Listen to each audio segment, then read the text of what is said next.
it's in Chalamet, and now it's on my resume. It's not my face they see, cause they don't know me, and that's okay. These are the parts I play, filling in plot holes with all sorts of rules, cause there's no small roles, no small roles, no small roles. Welcome to No Small Roles. This is the show where I speak with fellow actors about their careers and about some of their smaller roles in big movies and TV, and how these roles are in fact not at all small for the actors who play them. Now, today's guest, I have someone who I've never actually met, but we have a ton of friends in common. She's a screenwriter. She is a director. She is an actor, and she's my guest on the show today, who is no doubt bound, in my opinion, to be the next Lena Dunham. Welcome to the show, Sharisse Zeroonian. Thank you. So I'd like to delve in with one very heavy question first before we really get into it. Mm-hmm. Do you prefer grilled cheese with or without tomato? Probably with. I mean, it's good without too, but the with just I think makes it better, and it's also makes it almost like feel a little bit healthier too. So it's like I can have grilled cheese. Awesome, okay. Not feel as bad. I agree with you. Okay, so that's nice though. You are willing to have it anyway as provided to you though. Mm-hmm. Yeah. Okay. So, okay, you are a screenwriter, you're a filmmaker, you're an actor, you wear glasses, your birthday is the day before mine. Oh.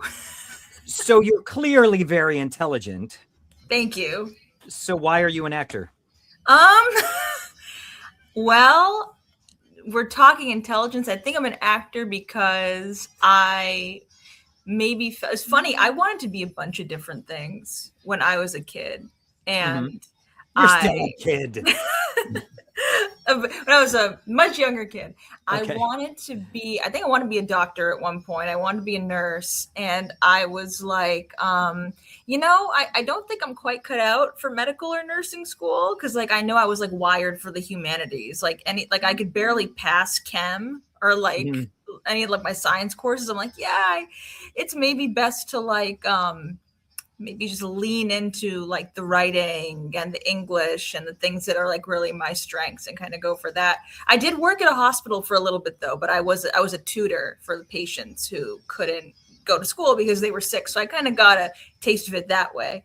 But not only that actually goes into what I'm going to say. I'm not only an actor and a screenwriter and filmmaker, I'm also a teacher, kind of against my will, but yes, but is it you got to make money or you enjoy it?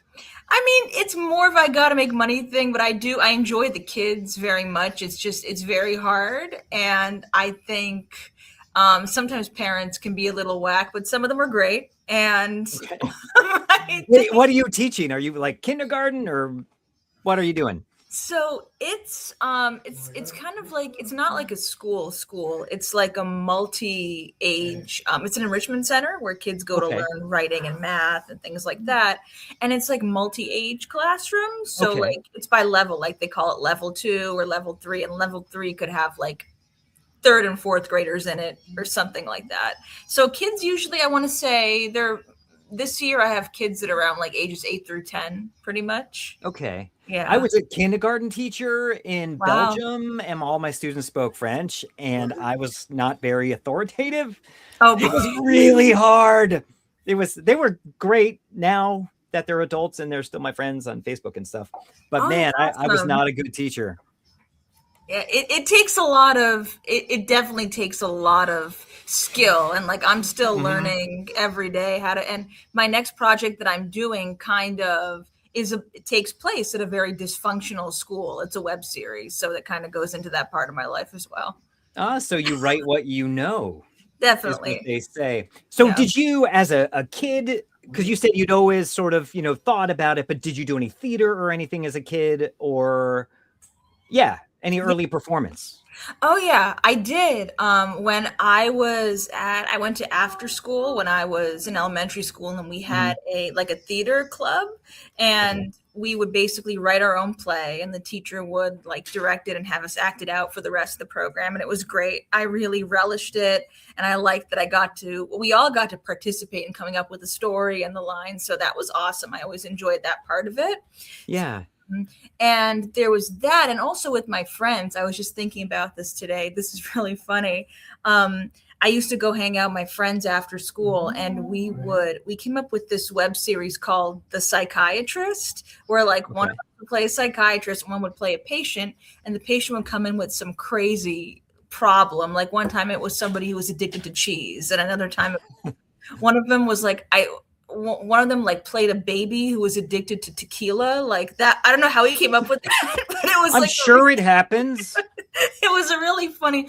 And then one of us would be the camera person, and we would also have little commercials. Like we would get like a clementine from the kitchen. I'd be like, buy clementines today. We would like put that in our episodes, and it was uploaded on, I wish we could still find those episodes, but it was on like my friend's family website that I guess was, I mean, I think it might be since defunct, but we had like a treasure trove full of that stuff. So I really enjoyed it. I went through a phase where I was like more trying to seriously get into acting when I was like 12. Like I took like acting classes in Boston. I was like going to castings and things. But I really enjoyed really the writing aspect of it. You know, I'm a fiction writer. I've done poetry before. I've done plays. I've had like plays performed like all over. So that's my main thing. That's where I come at it from. And the acting, I had never really considered acting in my own stuff until I thought, you know, like it might be really fun. And I did that with another film. It was like, it's not a very good film, but it's called Mouse and the Bread. But that was a while ago. But this film that we're going to talk about today. Oh, wow, you found it. There, I got it. So there's that. And the other one I've acted in is, I also made I also made a cameo in my Amazon Prime series, which is called 1 + 1 = 2. But I was just a student, like, there you go. I was a student, like, sitting in the background of a classroom. And it still counts. Still counts. No small roles. There's that. But this is I think the one that we're going to talk mostly about today is Nothing Solid. And this is the one where I had like that's my brother. Say hi. Hi, brother. It's, this is the one where I really had a starring role, and it was based off of like some very real things. So, I just made the decision to act in that and to act out my real experience, my real medical and kind of life experience. But well, before we get into that, so you were given this foundation early from this after school thing where they let you kind of create your own material and then act that out. And then you had this web series, or not web series, but the thing with your friend.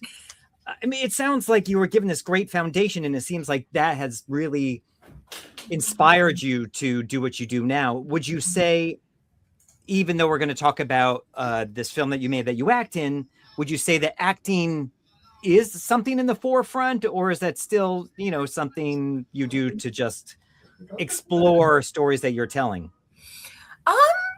You know, it's definitely more in the forefront now than it used to be. I had gone into this never really thinking of myself. I think, have trouble thinking of myself as an actress because I do so much like behind the camera. Yeah. But I found that like when I got so many compliments on my performance, I was like, wow, maybe this is something that I could do more often. And I really enjoyed it. I mean, there's something very weird about playing a fictionalized version of yourself. Sure.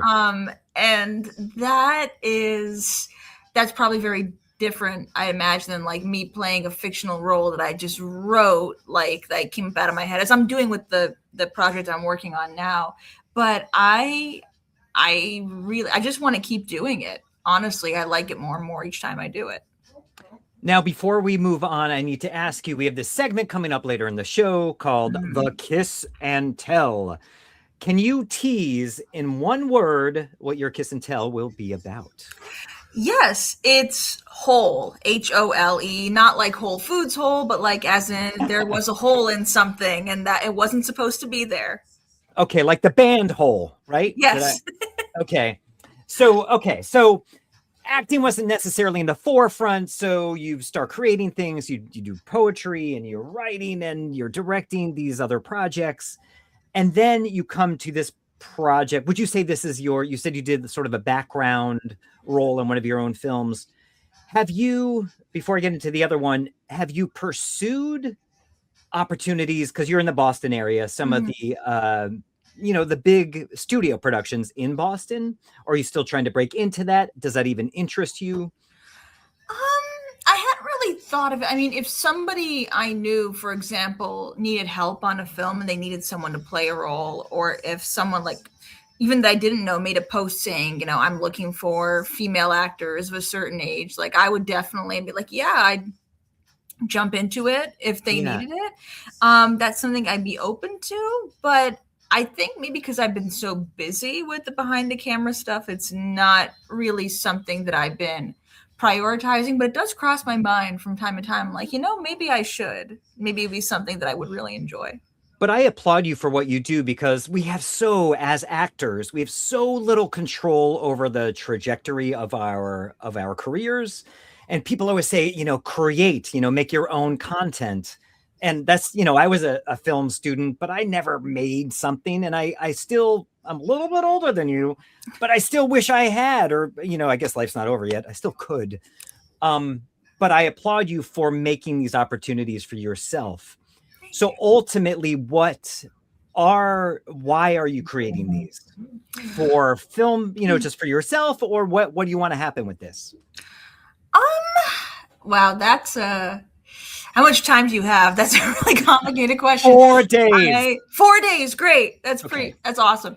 I think I could, one thing, especially with this film, Nothing Solid, I think the reason why I make art in general is so people feel less alone in their experiences and they feel connected to this thing. Like, even if there are people in their life who maybe don't understand what they're going through, maybe, or in the case of the film, like maybe the medical system doesn't always understand, maybe they can watch this film and be like, I'm going through the same thing. And that actually happened. I've had literally random people from around the world message me saying, I have the same condition and I've been dealing with this and I'm so glad to see this movie. Or even people are saying, I think I might have this condition. I haven't been diagnosed yet, but watching your movie is making me want to look into it. And I was like, wow, I was shocked and then thrilled that it had that kind of impact, that it was causing people to make a better life for themselves. And yeah, go ahead.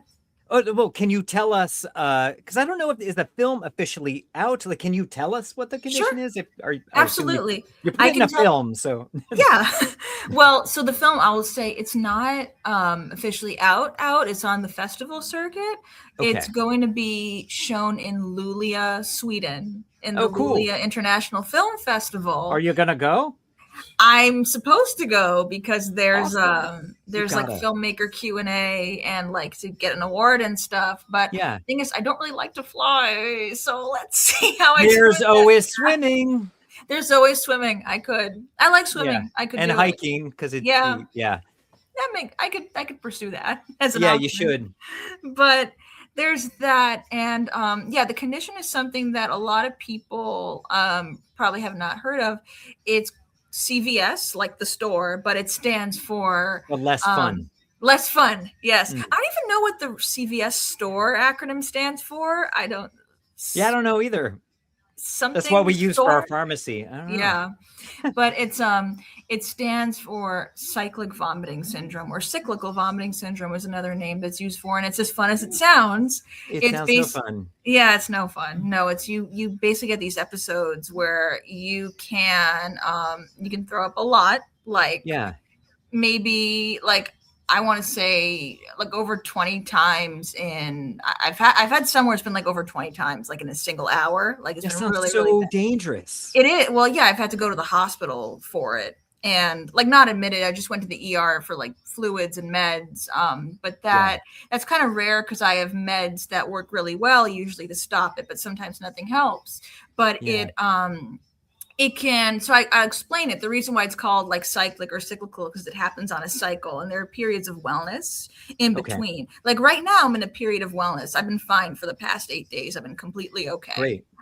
But it's like, let's say you might have one where, like I said, it's 20 times in like an hour and then it stops and you're fine for like a week. And then it happens again. It's maybe like 10 times throughout the day. And then it goes into the next day. And it's maybe like, I don't know, 7 times in an hour. Then it stops and you're fine for like another 5 days. And it comes back again. And, you know, people can have episodes separated by like weeks or months, even years. And they'll be in remission and it'll just happen again. Yeah. But there's that. And I've been, I'm not really sure exactly how long I've struggled with this. I think when I was a kid, I had issues like this, and it was triggered by like constipation or like stress, and they just didn't know. And then I was fine for a very, very long time. And then when I was 25, some life changes happened, and it like kind of hit with a vengeance. And I kind of knew about the mental health connection already, thanks to therapy. And I was like, oh, and then when we made those connections, we like knew what may have been triggering it, because anxiety can be a trigger. Migraine is a huge trigger. A lot of people who have migraine also have this, either a personal or a family history. I have both. I have people in my family, like extended distant family, who we think may have had it and they just did not know. What else? Hormones can do it. Like for women, like the period can be a tough time, you know, motion sickness, all these things can do it. And, you have to have this is the diagnosis they give you when they rule out everything else. Like I had endoscopy, which you see in the movie.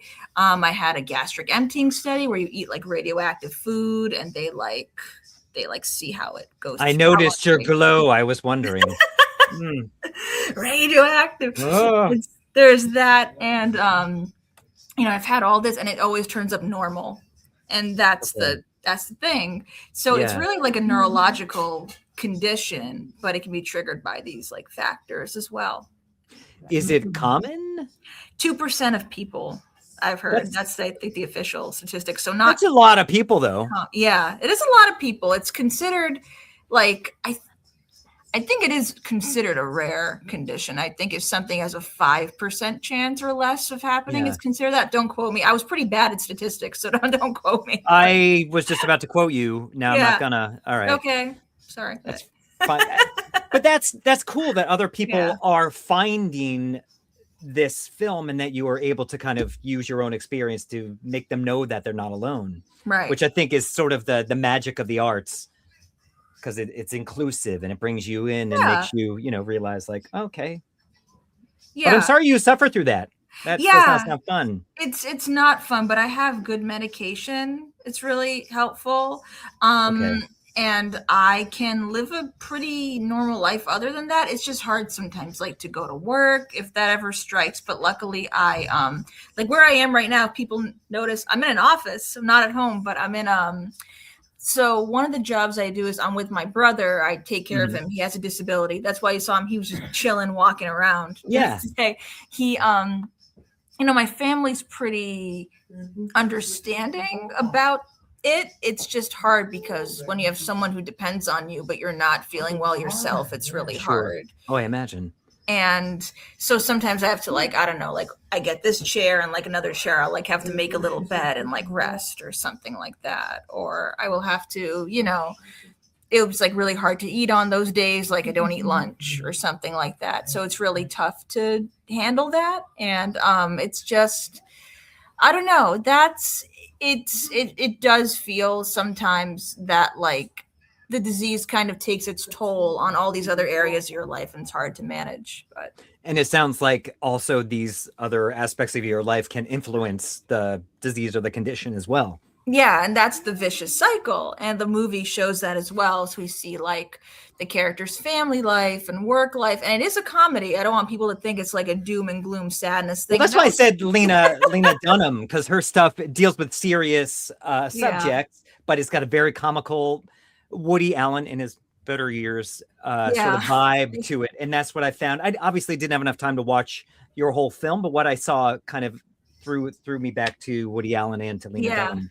And it was I do get the Lena Dunham comparison a lot, which is like I think I respect her very much as a screenwriter and a writer with girls and an actress. I find it like it's such a great. I mean, there's controversy surrounding her as well, but it's like, I don't know it. Well, I hope no, I hope. But it's no, so that's really good though. I'm glad because I mean I like the show Girls a lot, so I'm always like. I'm happy to get that comparison. Well, you have that same self-deprecating quirkiness that she has. And it's in your writing, in your performance, and the kind of grounded vibe as well. It's like this kind of heightened reality. Let me play a clip, if you're okay with it. I'm totally okay with it. From that film? Okay. Yeah. Here's a little clip. I trimmed it down a little just to, make it work for the show. But I know it's a long movie, and people say like, "You need an editor that's not you." I'm like, "Thanks." No, it's hard. You'd be like, as long as you pay for them, sure. Yeah, yeah. This is with our friend Russ Gannon, who was on the show previously. This is I really like this scene. Here it goes. No, I guess it's more like May. He, she, or it eat my balls, but nobody uses May like that anymore in everyday vernacular.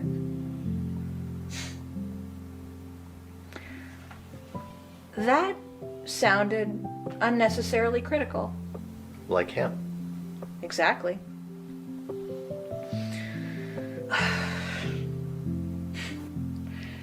It's funny, because as much as I don't like myself the way I am right now, I'm also terrified to turn into anybody else. And why are you terrified? You can't stand progress? Maybe.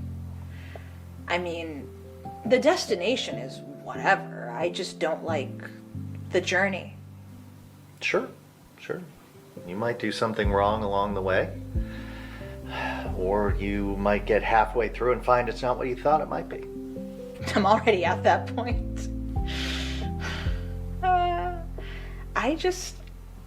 I can't believe I ever wished to enter this phase of my life. That's really lovely work. Really nice. Thank you.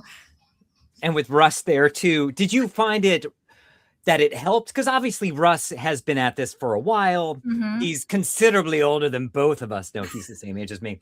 But did you find it helpful to have such an experienced actor opposite you?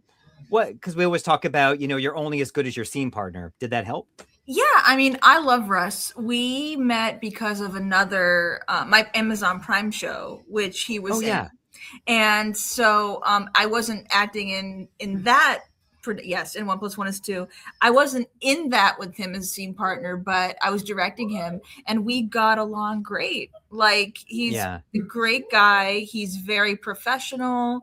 Very down to earth. Down to earth. He's very funny. Like, he was making me laugh a lot in between scenes. Like, there was one time where, like, I forgot a line. The line was, I don't need you belittling me when I'm sick all the time. And I forgot the line. And I was like, oh, line what? And he starts prompting me, but he starts going, and I started cracking up. I was like, oh my God. That's mean. He's very, very funny. But so yeah, I'd say it really helped. And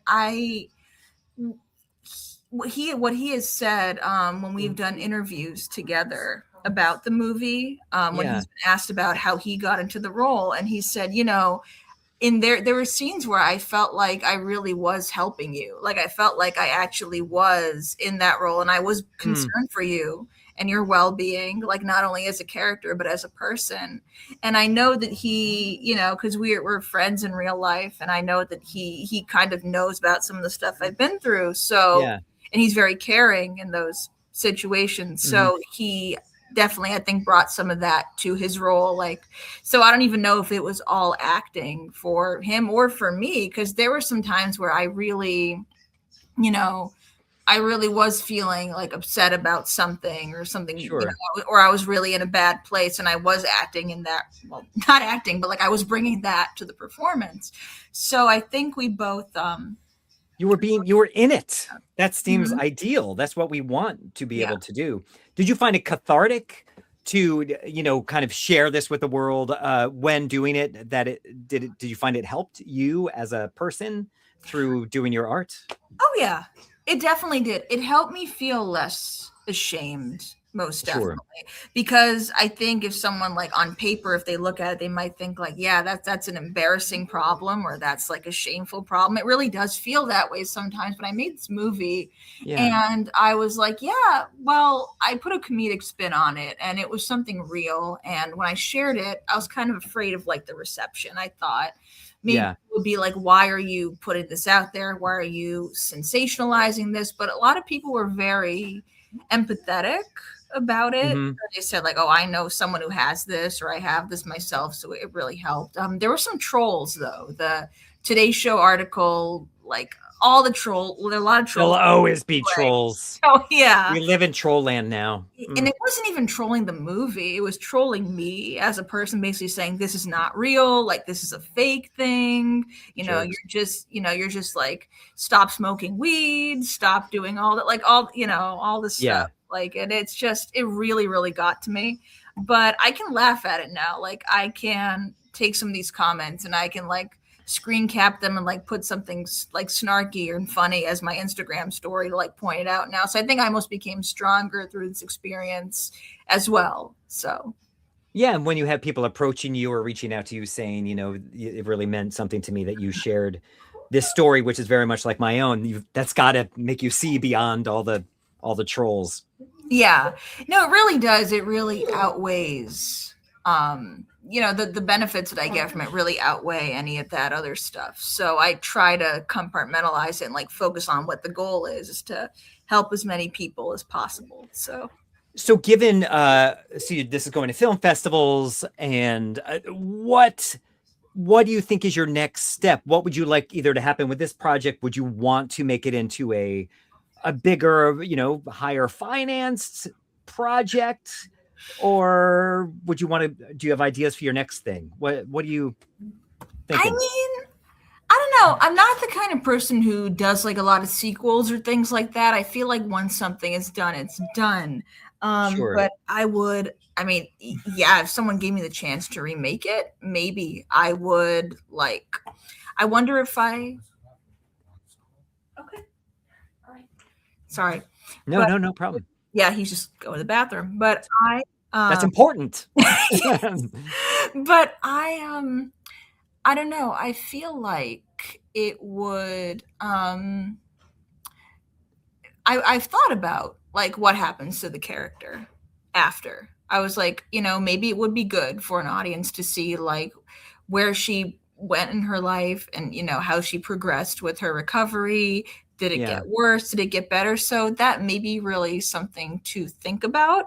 Although I am really invested in the new project I'm doing right now, which is definitely easier to produce than this feature was, because it's a series of like short it's a web series, but like they're like really short episodes that are like a minute to a few minutes long.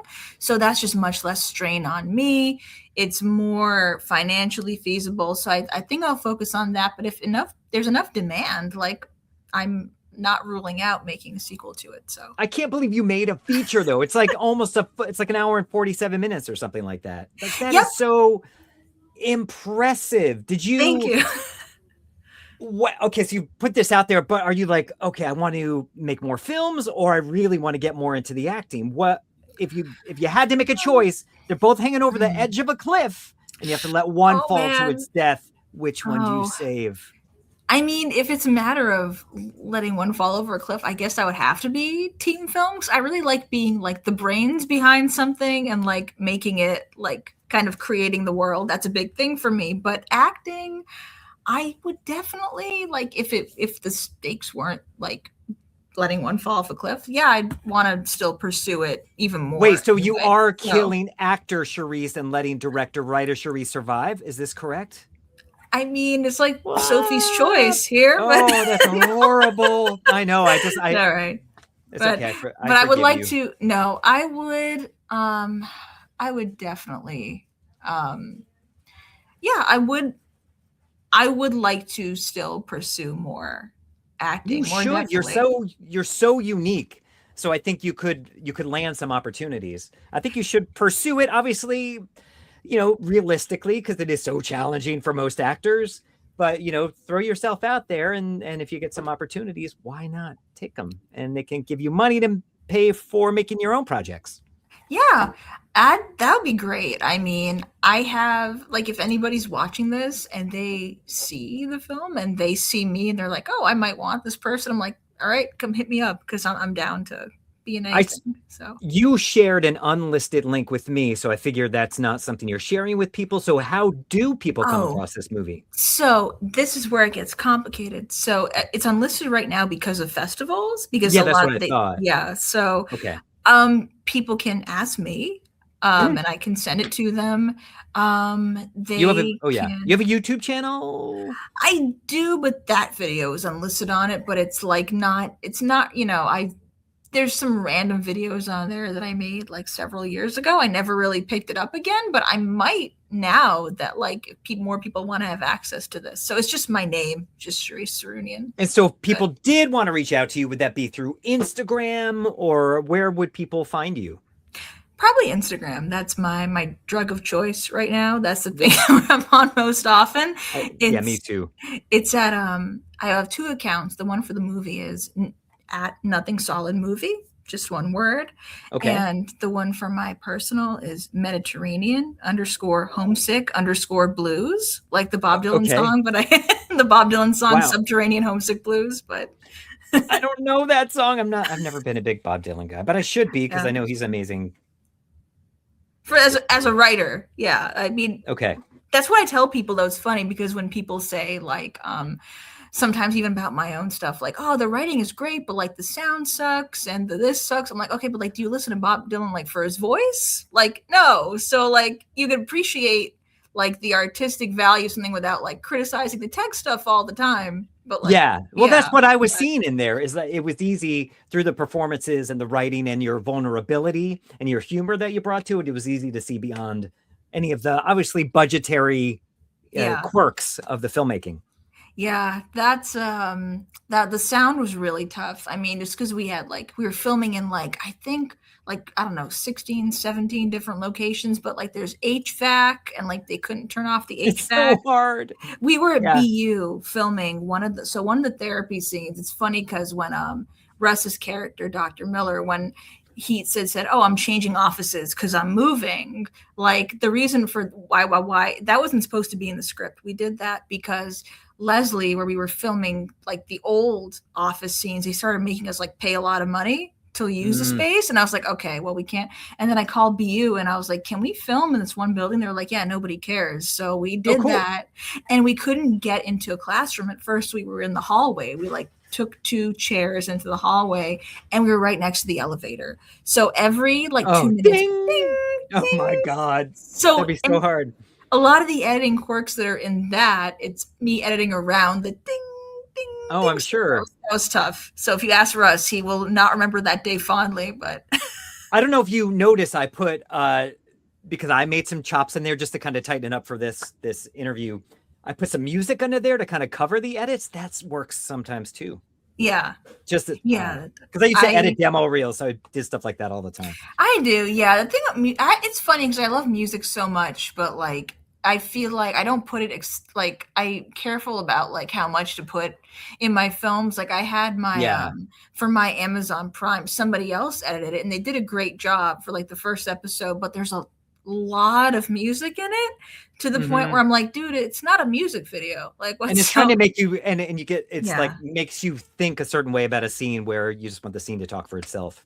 Sure. Well. That's another thing I want to kind of avoid, like any kind of manipulate and like the music that I want to use, I don't have access to anyway, unless I really want to get sued by like the most famous people in the world. So yeah, not worth it. Yeah, no. Did you find it challenging as a director and, separating actor from director? Because you always hear that, you're distracted by having to do one or the other. I haven't thought of that. It was certainly really challenging to have double the responsibility. I will definitely say that. Yeah. I only really direct because I have to. In a perfect world, I would just write and act. But directing is like, it's kind of like shaving my legs or something. Like it's a necessary evil, but like I have to do it because like no one else is going to do it. And I also have a weird thing where it's like, you don't have to shave your legs. That is your choice. No, trust me, other people would be like not very happy if I didn't make that choice. It would be like I've seen this thing, and I think it's China or Japan. They have like anti-pervert stockings for women, where it's just stockings with like leg hair that women can put on the subway. So like creeps don't. I'm like, yeah, I could, if this doesn't work out, I could donate my hair to that and like make one of the and like make a business out of that. But the people in my backup plan. It's always good to have a backup plan. The people in my office are probably like, what is she talking about? But that's true. But there's that, and enjoy the last day of your job. Yeah. It's I don't know. I feel like it's a really difficult acting from it kind of begs the question, can you really direct yourself in a way? Because it's like it almost be like I have notes for actors sometimes, right? But like the notes that I had for myself, I would like have them mentally, and like I wouldn't say them out loud, and I would try to telling myself, that was so weird. Yeah, but like I try to follow them, and it's kind of hard to like. I'm in director mode, but I also have I have to be conscious of what's going on. But sometimes it's hard because I want to be fully in the character. And I feel like I wonder if that compromised certain scenes, because maybe I felt like maybe I wasn't fully into the character as much as I could have been, because I was focusing so much on like, how is it going to sound? How is my face looking? Am I looking into the camera? So that's a really interesting question. And I even wondered if maybe some scenes even rang hollow, because I don't know, because I would tell people like the performance didn't feel like work to me. It didn't feel like I was acting. It was almost like I was like telling someone a story about things that had really happened, but like I felt like I was me. I didn't really feel like I was the character, so it was tough for me to gauge how well I was doing. So that's another thing. I wonder if maybe acting under someone else's direction would be something better, but I'd have to try that out. No, I mean, from seeing speaking specifically of the clip that I shared, I think you're completely in it, and maybe you are sort of replaying a moment that you actually went through in life, but it just feels so real and grounded, and again, so beautifully self-deprecating that I love that. I love that in writing and in film. So it's well, really thank good. you. Yeah. Thank you. So you earlier shared one word for your kiss and tell. It was whole. Yes. What is that about? So we were filming my very first movie. It was called Well Water, and it's from a long time ago. It's that. It's got someone else who was on your podcast, Kevin O. Peterson. He's great. He is great. He played one of the dads in this movie. Is he in here? He's not in this poster, but what happened with the whole was, so I was with the two actors who were playing the male and female leads, and we were lying on a bed in where we were filming at one of the actresses who was playing one of the other moms, this beautiful home in Franklin, Mass. It was like a mansion, and she was kind enough to let us film in there. And we were filming one of the scenes where the two characters were lying on a bed, and I was on a chair. I was trying to get like a really cool like shot overhead just to like, and I was getting down from the chair, and my foot, I guess when I got down from the chair, like it went up or something, and it into the wall, and one of the chair legs put a hole in the wall. Oh no. And I was like, there goes the budget. Yeah, I was like, I'm never going to be able to work in this person's house again. But we told the homeowner, and one of the actresses, and she was like, oh, that's fine, I'm a good spackle girl, I can spackle it myself. And that's nice. That's really nice. So that was a relief. Yes. This is why we don't rent our houses out to film productions people. And I think I just killed my chance of anybody else renting their home to me. So, well, maybe that was nice. Maybe you did minor damage compared to what would have happened in another film. Yeah. You did say, when I did ask you, do you have any, behind the scenes stories? You said you have a lot. Do you want to share any more in that regard? Sure. Let me think. Well, this was one. It's I can't say it's a funny story, but I almost missed my own shoot last year because I was for my Amazon Prime show. We were filming both at the same time because I was really sick.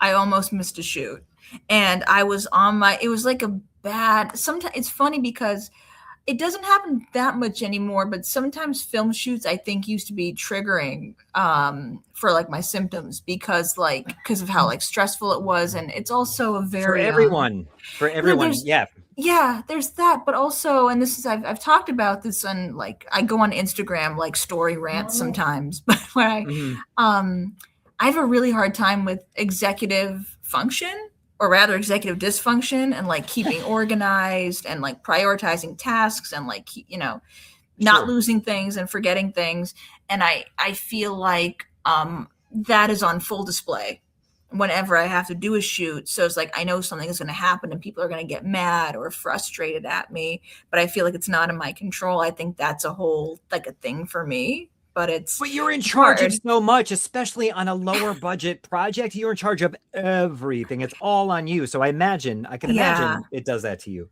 It's a lot. And like I would like, for example, there's that. And then when I also have to like, I was working 3 jobs at the time. So it was a lot going on. And Wow. I think, and I was literally driving to the shoot and it was very bad. So I had a really bad migraine, and that's what was making me really sick. Yeah. I was literally like pulled over on the high. I was trying to like talk to my AD, and I was literally like pulled over on the highway, and I was like throwing up on the breakdown lane. That was like, hey, God. I was doing text to speech because I can't look at a screen whenever I have that kind of a migraine. So I'm like text to speech. So they got this weird, like not punctuated, like, yo, I think we need to push this, Is she having a stroke? What's happening? Yeah.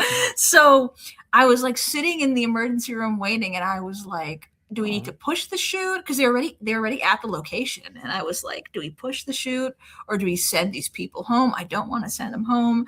And then miraculously, I started being able to drink water. This happens to me sometimes. I'll like go to the emergency room and then I'll like wait, and then I will feel better when I'm waiting. Yeah. I'm like, okay, I don't need to be here. So I just like left.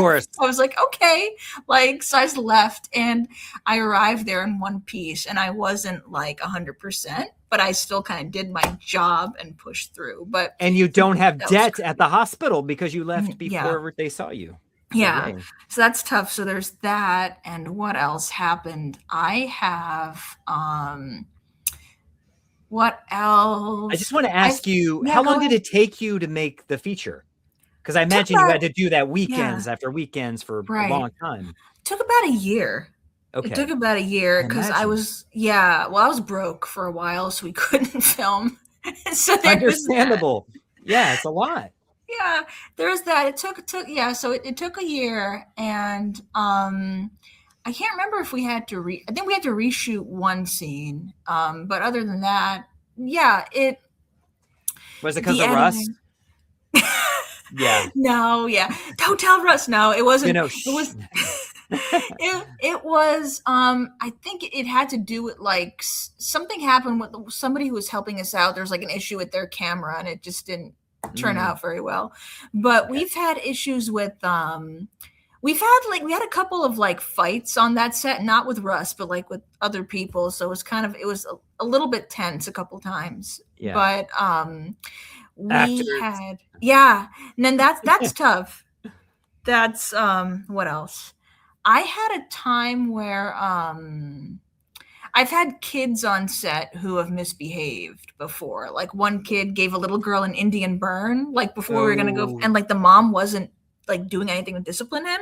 So I had to like step in as a teacher and be like, you gave him one. Yeah, exactly. Take it.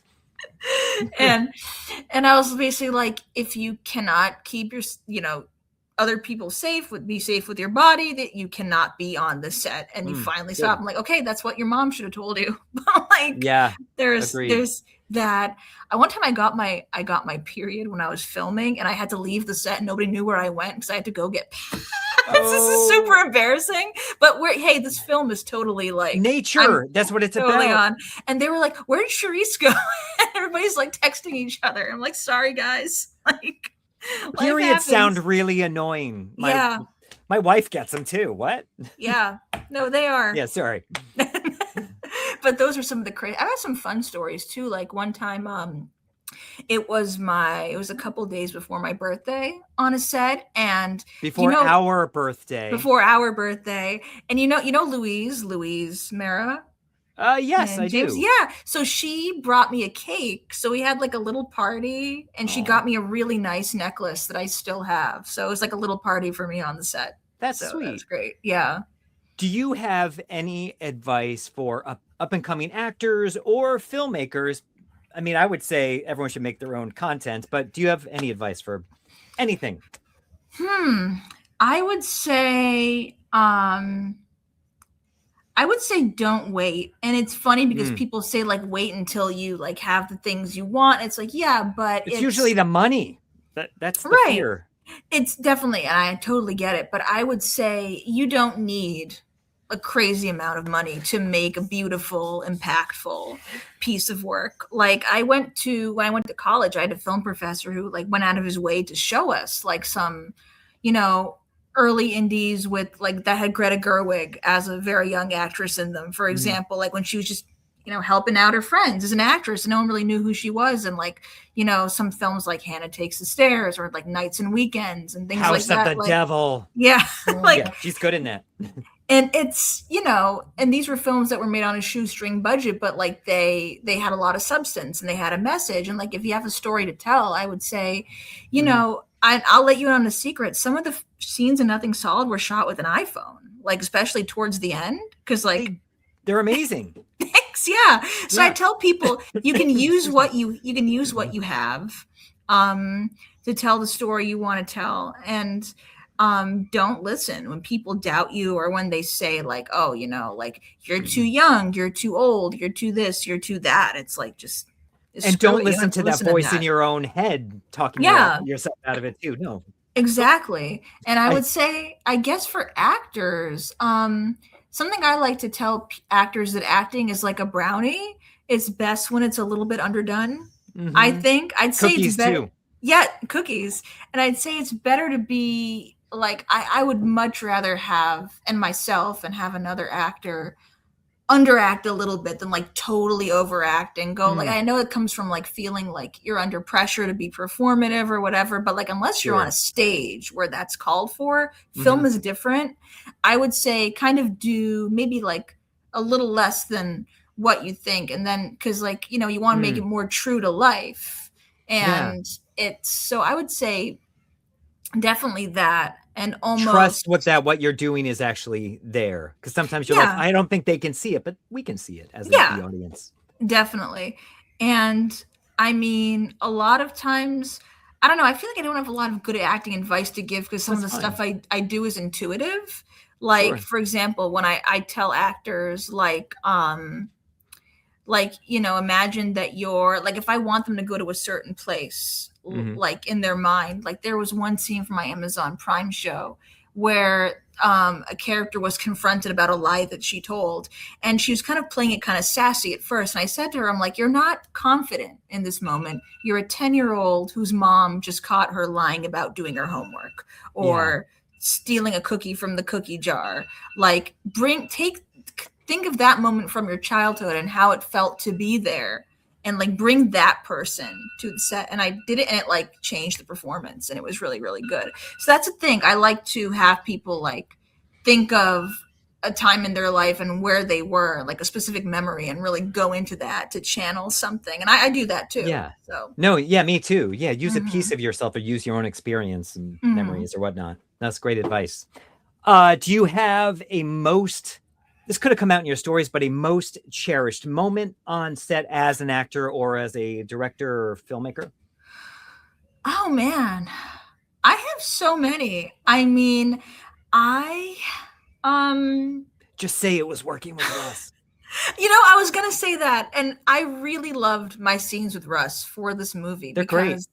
Yeah. And it really, it felt, like I said before, it was more than just like someone playing a psychiatrist and a patient. It really did feel like two friends talking on a deep level. There was great chemistry between you.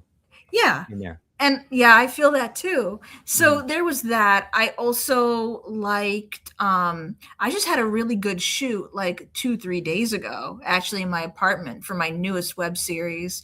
And we just had a lot of laughs and a lot of good times. Like it was funny. It was the character who was playing my boyfriend and me. I had to step out of the scene because directing and acting, I had to look at the framing, but I had to put a stand-in for myself. I have a giant stuffed panda. Anyone who's come to my house within the past year knows about my stuffed panda. Is that your stand-in?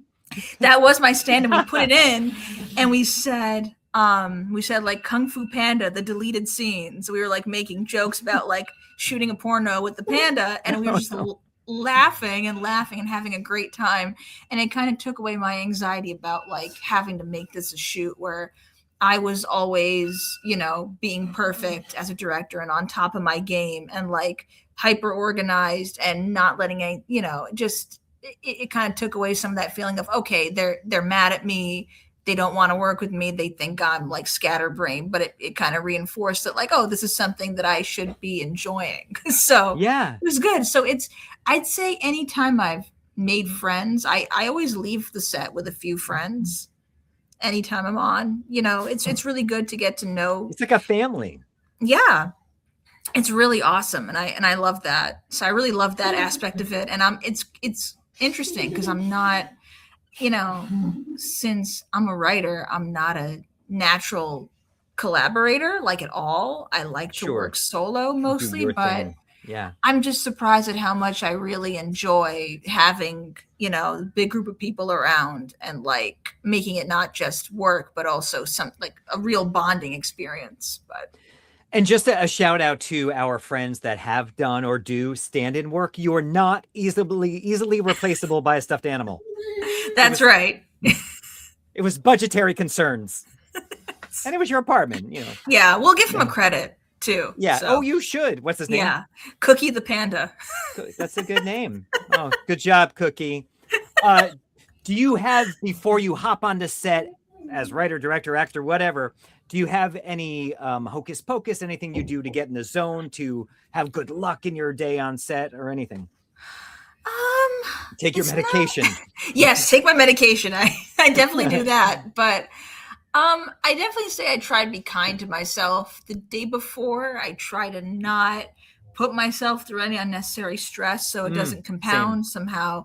I also, if I'm filming in my apartment, I really like to clean a lot. I get very calmed down by cleaning. So maybe it's rage cleaning. I'm not sure, but feel free to come here if that's going to help you before a shoot, clean our house. I will. I'll come over. I'll do that. So I definitely do that. It kind of anything with my hands. I find that like using my hand, and that's a thing, with the character who really likes baking and cooking, for example. Right. I do too.